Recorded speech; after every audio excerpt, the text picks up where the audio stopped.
When you think about the greatest basketball player in the world, who do you think of? Maybe Michael Jordan? What about the greatest entrepreneur of all time, or at least of the modern age? Elon Musk maybe? Maybe Jeff Bezos? Or let's say the best football player, the greatest football player right now? Messi? Ronaldo? Who do you think of? Most likely one of those people, right? But I think there might be the possibility that there is somebody out there that if we would ask ourselves who would be the greatest at X, that is not Messi, not Ronaldo, not Elon Musk, not Michael Jordan, but it is somebody else that nobody knows that at some point simply quit. He or she would have been the greatest if she would have kept going. Hey guys, my name is Dennis and I'm building my business in sales right now because I want to travel the world and I want to live in freedom. And here on YouTube, the goal is to document my whole journey, right? Everything, the upsides, the downsides, the learnings in between. I hope I can inspire one or two people with that channel. So if this is interesting, consider subscribing. But now, let's continue with the video. So it's always a combination of talent and hard work, right? Because there might be people that are more talented than Messi, than Michael Jordan, Ronaldo. But at some point they just quit. So they would have exceeded those entrepreneurs, but they never did because they never started maybe in the first place, or they quit at some point. Maybe they had the talent, but they never put in the hustle and the grind into something, and they never reached their full potential. And again, everybody starts from level one. There was a time where Messi had, when he was like super young probably, had problems maybe kicking the ball properly. For sure, there was one point in the life of Elon Musk when he started his first business where his business made zero revenue. Right at the beginning, his business made zero revenue. And those people that had also the setbacks, the same setbacks as Messi, as all of the famous people had, and they quit at some point because they couldn't see their true potential, what they could have reached. Today they are unknown and they are unsuccessful. So what you should always remember is that the easiest thing to do when we have doubts or when we're going through tough times is to think about reasons to quit, right? Because those are coming up in our mind like instantly and very, very quickly. But the thing is, we have every day with thousands of decisions that will determine our future, what outcome we will achieve. The thing is, no matter how we decide, we cannot really tell, okay, what will happen in the future, right? We're not a fortune teller. But one thing is for sure, and one thing we can tell, and one thing I can tell you, and one thing you can tell also yourself, that once you make the decision to quit, that this is the only scenario where you truly know the outcome. And the outcome is that your goal that you have is done, right? Your goal is that your business that you started, that one should bring you freedom, is over. Your business is failed.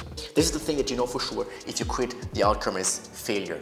What is often good to check regularly is where we focus our conscious mind on, right? Are we focusing our mind on everything that could go right, on the money that we could make at some point, on the freedom we could have at some point, the decisions that we can make, the freedom of choice that we have at some point? Or are we focusing our mind on everything that could go wrong, right? The big losses that we can make, the hustle, the grind, the lonely nights, maybe the early mornings where we have to rise early when everybody is still sleeping and enjoying the weekends. And then if we just think about it, what person is more likely to have success in their life and to not quit?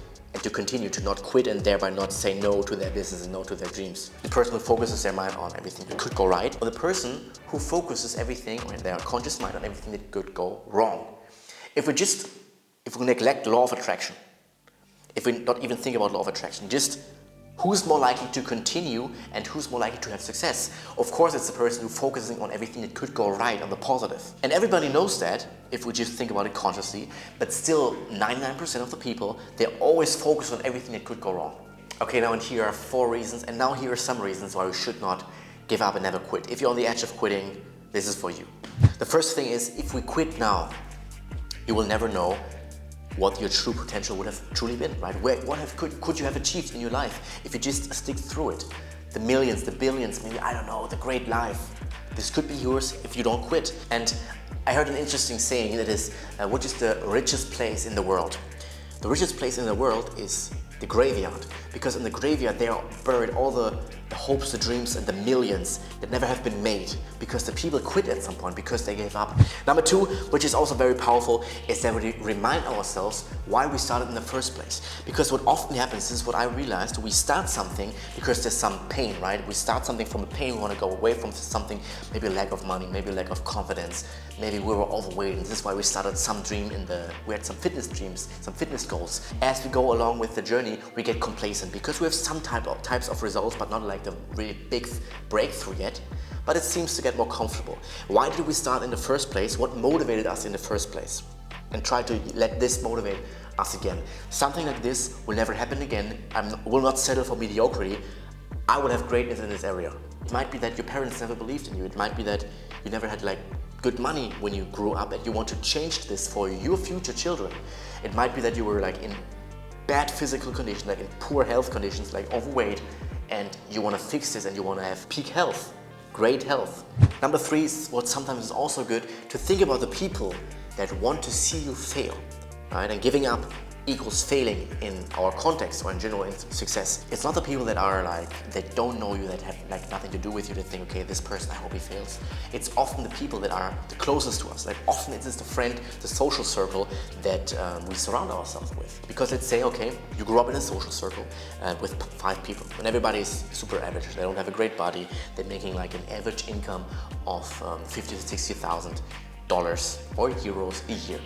Right, and then you come and you say, okay, let's start our business, guys. And they don't want to do this. They think it's too risky. They leave you alone with this, and you hustle and you hustle and you grind. And at some point, you make 400,000, 500,000 every year. So most likely, if we would be honest, those people probably do not want to see you succeed. Those people probably wouldn't want to see you step up. But why is that? Because those people are probably, very likely, in a state of pride. And pride is neglecting the truth. And pride is also when you say, okay, my way or the highway, right? I'm doing my way and this is the best way, there's no better alternative. This is pride. Hey, I'm making 50 to 60,000 a year. I'm doing the best that I can with my capabilities. And this is, of course, neglecting the truth because it is not the truth. They could step up if they would want to step up. You, by stepping up, by showing them and demonstrating them that you could make 400 to 500,000 every year because you do it, you show it, you prove it to them. They realize and they see the truth and they can't neglect the truth anymore. Okay, now I realize I'm not the best person. Of course, this is what they don't like it. Being stripped of our pride is what people resist strongly.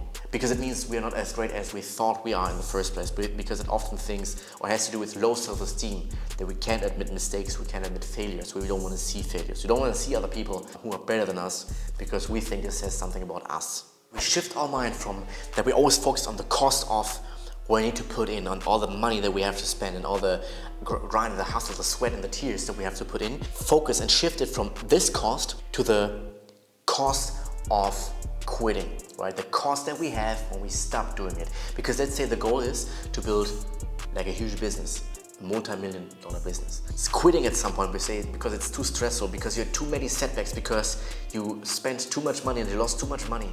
Means, okay, you might have to go to work a normal job again that you hate, where you almost make no money. But what is it truly costing you? It is costing you millions. Quitting this path of becoming this, having this huge business costs you millions in the long run. Think about Elon Musk. If he would have stopped at one point and is working like a normal job right now, he would have lost billions because he's worth billions right now. He would have lost billions. This is the cost that he would have had if he would have quit. And the tricky thing is we don't know how great our success will be if we never start. And if we quit at some point, we also will never know. It's very likely that you underestimate what you could truly achieve in your life. So the cost of quitting is probably bigger than you think right now. All right, thanks for watching. I appreciate that you watched until the end, as always. And also, as always, I want to add here that the motto here of this channel is to put in 10 years of hard work or 50 years of freedom. And this is also was one motivation of this video today of never quitting, because I truly believe if we put in 10 years, then we then have everything that we will ever wanted to achieve in our lives. This is a possibility, and I want to lead by example by putting in my 10 years to demonstrate that, to motivate people, to inspire people. Hopefully at some point, I don't know, but I hope, but also to put in those 10 years. We have to never quit, right? We have to never quit to be able to put in 10 years of maybe rejection, maybe struggles, maybe sweat and tears and failures and setbacks to achieve our goal at some point. So if this is interesting, if you maybe agree with this, then we have to put in some time, then you can subscribe if you want. But for now, take action and see you in the next video.